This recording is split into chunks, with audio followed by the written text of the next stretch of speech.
BNP, Dhaka মহানগর দক্ষিণ এবং সকল অঙ্গ সহযোগী সংগঠন আমাদের মাইক্রোফোনটা উপরে উঠে দেন।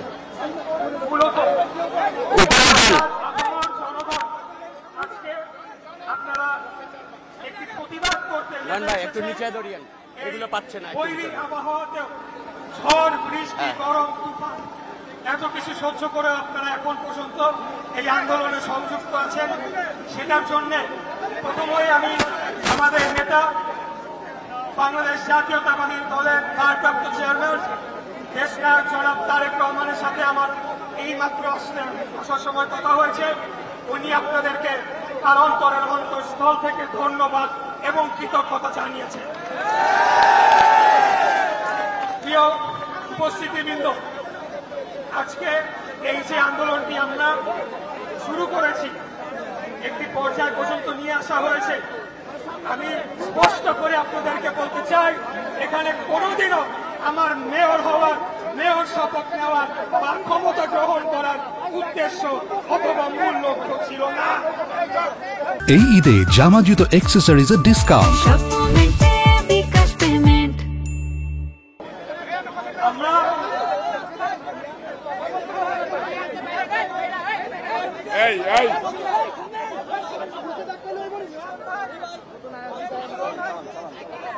বলেন বলেন ভাই। এখানে আরেকটা আওয়াজ পাইলে কিন্তু আমি এখানে সবাই বের করি। আমি গুরুত্বপূর্ণ বক্তব্য রাখছি ঢাকাবাসীর উদ্দেশ্যে এবং এখানে জাতীয় সকল মিডিয়ার মাধ্যমে দেশবাসীর উদ্দেশ্যে কিছু গুরুত্বপূর্ণ বক্তব্য রাখতে চাচ্ছি। দয়া করে আপনারা মনোযোগ দিয়ে শুনবেন। আজকে যে আন্দোলনটি হচ্ছে সেটি হয়তো বা আমি ইশরাক হোসেন, আমার প্রতি বৈষম্য করা হয়েছে। আমি আদালতের রায়ের মাধ্যমে আমি যে মামলাটি করেছিলাম আইন মেনে সেই মামলার রায় পেয়েছি। এখন আইন অনুযায়ী আমার এতদিনের শপথ নিয়ে বসার কথা সেটা দিচ্ছে না।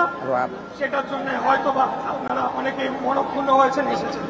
কিন্তু আমি আবারও বলতে চাই, আজকের এই আন্দোলন কোনো এক ব্যক্তির ক্ষমতা অথবা কোনো একটি পদের জন্য লড়াই নয়।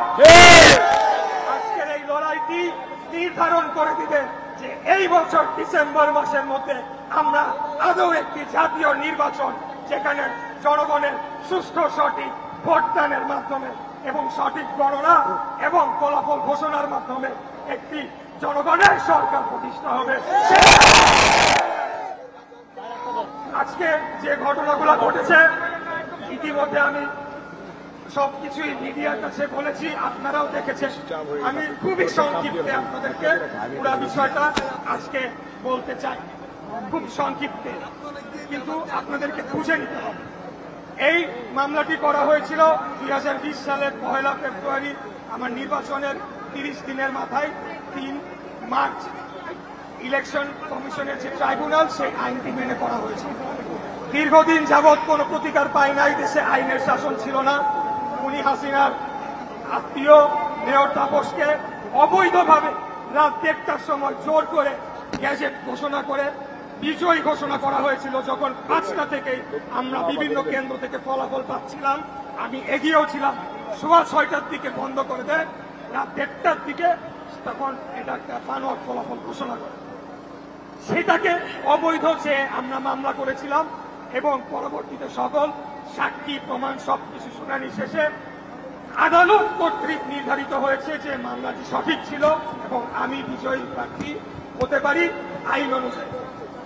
এরপর নির্বাচন কমিশনে পাঠানো হয়। কমিশনের সেখানে বিজ্ঞ আইনজীবীরাও রয়েছে, আমার জানা মতে 7-8 জন ডিস্ট্রিক্ট জজ, তারা আইনজীবী প্যানেল হিসেবে কাজ করে থাকেন। তারা পুরো মামলাটি পুঙ্খানুপুঙ্খভাবে সেটিকে পরীক্ষা নিরীক্ষা করে দেখেছেন এবং নিশ্চিত করেছেন একটা যাতে এখানে কোনো গ্যাপ না থাকে, কোনো ভুল না। তারপরেও এক অদৃশ্য চাপে নির্বাচন কমিশনকে বাধ্য করা হলো আইন মন্ত্রণালয়ের কি মতামত চাওয়ার জন্য। নির্বাচন কমিশন একটি স্বাধীন সার্বভৌম সংস্থা, তারা যে সিদ্ধান্তটি নেবে সেটিকেই আমাদেরকে মেনে নিতে হবে। এই চর্চাটা যদি এখন থেকে আমরা আমাদের মাথায় না আনতে পারি, তাহলে বাংলাদেশের গণতন্ত্র প্রতিষ্ঠা কোনোদিনও হবে না। এখন অতীতে যা হচ্ছিল ভিন্ন ব্যানারে একই জিনিস চলতে থাকে। এরপর গেল আইন মন্ত্রণালয়ের আবার আসলো ইলেকশন কমিশন তার আইন অনুযায়ী গ্যাজেট করলো, গ্যাজেট করার পর এখন স্থানীয় সরকারের মন্ত্রণালয় একমাত্র দায়িত্ব আইন অনুযায়ী কেবলমাত্র প্রধান উপদেষ্টা, মাননীয় প্রধান উপদেষ্টার সাথে আলাপ করে আমার শপথ গ্রহণের অনুষ্ঠান সম্পন্ন করা। এর বাইরে তাদের মতামত দেওয়ার কিছু নাই, কারণ ইতিমধ্যে ভোট নির্বাচন কমিশন আইন মন্ত্রণালয় হয়ে এই ফাইলটি দিয়েছে, তারা শুধুমাত্র শপথের আয়োজন।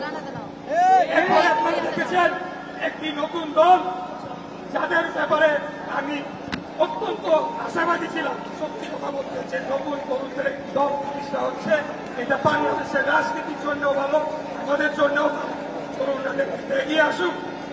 কিন্তু আমরা দেখলাম যে দল গঠন করার পর এই সরকারের মধ্যে তাদের দলের কয়েকজন প্রতিনিধি রয়ে গেল। তার মানে আমরা যে কারণে আন্দোলন শুরু করেছিলাম 2011 সালে, যে একটা সম্পূর্ণ নিরপেক্ষ সরকারের অধীনে জাতীয় নির্বাচন হবে, সেখান থেকে আবার আমরা পেছনে গেলাম। এখানে আমি একজন উপদেষ্টার উদাহরণ দিব, জনাব নাহিদ ইসলাম। উনি একটা ভালো পদক্ষেপ নিয়েছেন, প্রশংসনীয়। উনি পদত্যাগ করে গিয়ে রাজনীতিকে জয়েন করেছেন। কিন্তু বাকি যে দুজন উপদেষ্টা রয়েছে তারা এখনো এই সরকারের ভেতরে রয়েছে এবং তাদেরকে মদত দিচ্ছে আরো দু একজন উপদেষ্টা, যারা সম্মিলিতভাবে বাংলাদেশ জাতীয়তাবাদী দল আগামীতে যাতে নির্বাচনে না আসতে পারে, ভালো না করতে পারে, রাষ্ট্র ক্ষমতায় না আসতে পারে, আমাদের নেতা দেশে এসে দেশ সংস্কারের যে 31 দফা দিয়েছে সেটাকে বাস্তবায়ন না করতে পারে, সেটার মধ্যে যুক্ত রয়েছে। এখন আমরা আজকে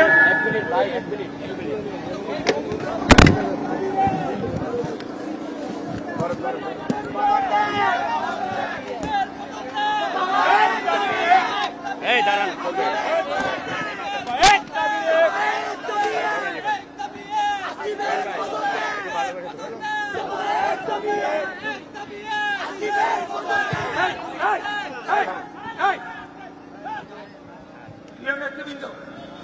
আমি সংক্ষিপ্তে শেষ করে দিব, কিন্তু এই পুরো বিষয়টিকে আমাদেরকে উপলব্ধি করার ব্যাপার রয়েছে। এই যে আমার ঘটনাটি নিয়ে আমরা যেটি দেখতে পেলাম যে সরকারের ভেতর থেকে বিচার বিভাগের উপরে হস্তক্ষেপ করা হয়েছে রায় প্রদানের সময়, নির্বাচন কমিশনকে এক প্রকার জিম্মি করার চেষ্টা করা আজকে হয়েছে, আপনারা দেখেছেন। এবং পুরা সম্পূর্ণ ব্যুরোক্রেসি তারা নিয়ন্ত্রণ করছে। এখন এই অবস্থায় আমার একজন প্রার্থী, আমার সাথে যদি এই আচরণ করা হয়, যখন জাতীয় নির্বাচন হবে, রাষ্ট্র ক্ষমতা পরিবর্তনের প্রশ্ন চলে আসবে, তখন কি আপনারা আশা রাখতে পারেন যে নিরপেক্ষভাবে বাংলাদেশে জাতীয় নির্বাচন হবে? এরা এই সরকারে থাকা অবস্থায় না না না, আপনারা বলেন না কেন ভাই? কি হয়েছিল? একই কাজ করেছিল সে, বিচার বিভাগের উপরে হস্তক্ষেপ করেছে, নির্বাচন কমিশন ধ্বংস করেছে, প্রশাসনকে ব্যবহার করেছে, তাই কিনা? আমরা কি আরেকটা স্বৈরাচারের জন্ম হতে দিতে পারি?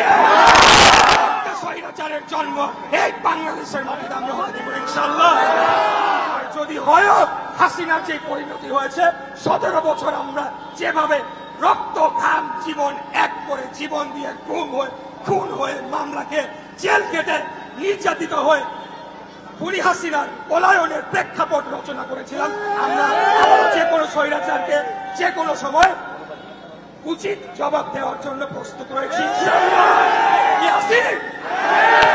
এখানে আবারও বলছি, এই ধরো কোন মেয়রের বিষয় না, কোনো কিচ্ছু বুঝি না।